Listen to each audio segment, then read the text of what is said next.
और अभी आपको सीधे लिए चलते उधम सिंह नगर, जहां उत्तराखंड के मुख्यमंत्री पुष्कर सिंह धामी जनसभा को संबोधित कर रहे हैं। सीधे तस्वीरें आपकी टीवी स्क्रीन पर। बहुत स्वागत करता हूं, आप सबका अभिनंदन करता हूं, आप सबका आभार व्यक्त करता हूं। बड़ी संख्या में आप सब पहुंचे हैं।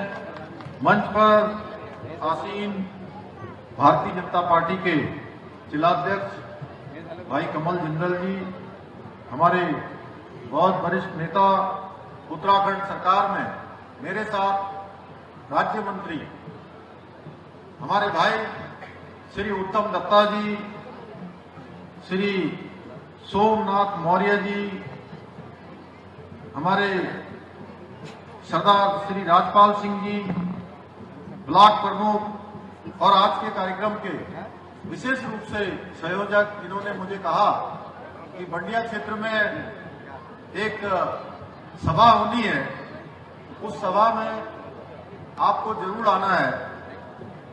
श्री रंजीत सिंह नामधारी जी, हमारे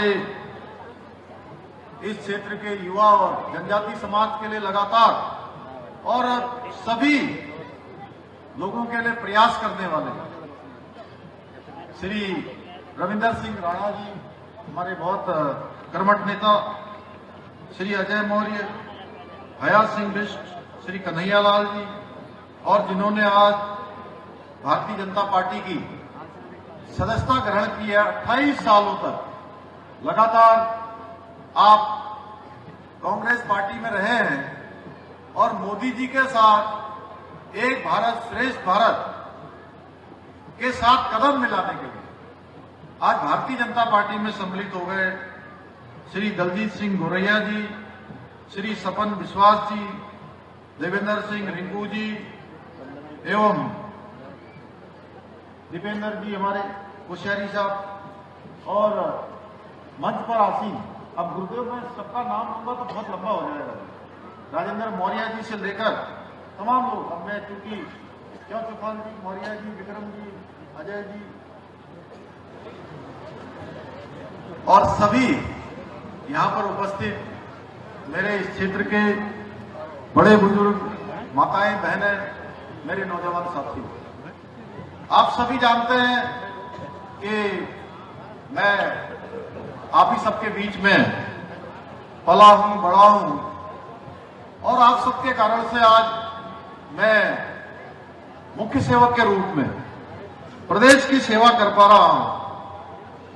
और मैं जब भी खटीमा क्षेत्र में आता हूं, घूम फिरकर मुझे लगता है कहीं भी आसपास हूं, चाहे टनकपुर पहुंचू, वैसे तो अब मेरी जो निर्वाचन क्षेत्र है वो चंपावत हो गया, आप सब जानते हैं। दिन भर चंपावत रहता हूं, लोहाघाट रहता हूं, टनकपुर रहता हूं, बनबसा रहता हूं, लेकिन मैं शाम को खटीमा आ जाता हूं। एक विधायक के रूप में जितना आप सबके बीच में आता रहा, वो क्रम मैंने कभी छोड़ा नहीं है। रामू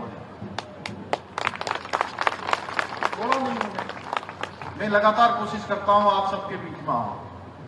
और इस पूरे उत्तराखंड में, वैसे तो मैं सब जगह जाता हूं, पूरे उत्तराखंड में ऐसी जिम्मेदारी है, लेकिन खटीमा क्षेत्र के और नानकमता क्षेत्र के मैं अधिकांश लोगों को नाम से जानता हूं, उनके गांव से जानता हूं, उनके घर परिवार से जानता हूं, उनके काम के बारे में जानता हूं, खेतीबाड़ी के बारे में जानता हूं, और यहाँ की जो भी समस्याएं हैं, जो यहाँ की चुनौतियां हैं, परेशानियां हैं, जैसे बहुत सारे लोगों के यहाँ पर अभी भी जमीनों की समस्या है, कहीं पर किसी नजूल की भूमि की समस्या है, उस सब के बारे में मैं जानता हूं।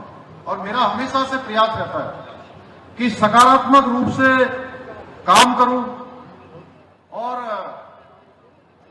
जो भी राज्य के हित में फैसले हो सकते हैं वो फैसले मैं लूंगा। भाइयों बहनों, आप सबके आशीर्वाद से, भगवान की कृपा से, हमारे प्रधानमंत्री नरेंद्र मोदी जी के आशीर्वाद से आज राज्य को आगे बढ़ाने के लिए लगातार काम हो रहा है, लगातार प्रदेश भी हमारा बढ़ रहा है। हम लोग जानते हैं 19 तारीख को हमारे यहाँ का प्रथम चरण का मतदान होना है और ये मतदान करने का समय हमको 5 साल में एक बार मिलता है, एक बार विधानसभा में और एक बार लोकसभा में।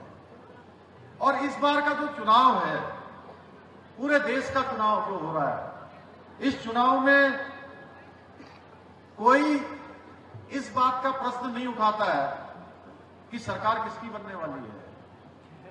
अगर मैं आप लोगों से भी पूछूं सरकार किसकी बनने वाली है, तो आप लोग कहोगे मोदी जी की सरकार बनने वाली है।